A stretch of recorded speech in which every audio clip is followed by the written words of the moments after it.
আবারও লাল সবুজের জার্সিতে ফেরার ইচ্ছা প্রকাশ করেছেন সাকিব আল হাসান। সম্প্রতি দেশের শীর্ষস্থানীয় ইংরেজি দৈনিক ডেইলি সানকে দেয়া সাক্ষাৎকারে এই ইচ্ছার কথা জানান তিনি। দেশে ফিরে জাতীয় দলের হয়ে খেলতে চান আরও অন্তত 2 বছর, তারপরে নিতে চান অবসর। বিপিএল এ নাম লিখিয়েছেন, খেলতে চেয়েছিলেন দক্ষিণ আফ্রিকার বিপক্ষে মিরপুর টেস্ট। যুক্তরাষ্ট্র থেকে দুবাই পর্যন্ত এসেছিলেন সাকিব আল হাসান, তবে দেশে ফেরা হয়নি। সাম্প্রতি এক সাক্ষাৎকারে সাকিব পুরনো সেই বাসনা আরেকবার জানিয়েছেন। বান্ডেল থাকলে প্রতি সেনমানিতে টাকা বাঁচবে। বিকাশ সেনমানি বান্ডেল কিনে জিতুন প্রতি লেনদেনে।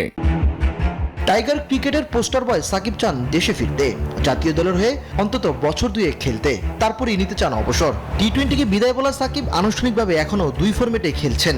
লাল সবুজের জার্সিতে খেলার জন্য প্রয়োজনীয় পদক্ষেপও নিয়েছেন। দেশের শীর্ষস্থানীয় ইংরেজি দৈনিক ডেইলি সানকে সাকিব বলেন তিনি এখনো চান বাংলাদেশের হয়ে খেলেই ক্রিকেট থেকে অবসর নিতে।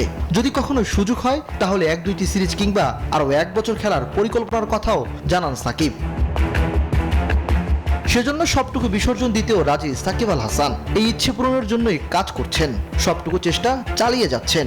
এই বিষয়ে ক্রীড়া উপদেষ্টা, প্রধান উপদেষ্টা এবং বিসিবি সভাপতির সঙ্গেও কথা হয়েছে বলে জানিয়েছেন তিনি।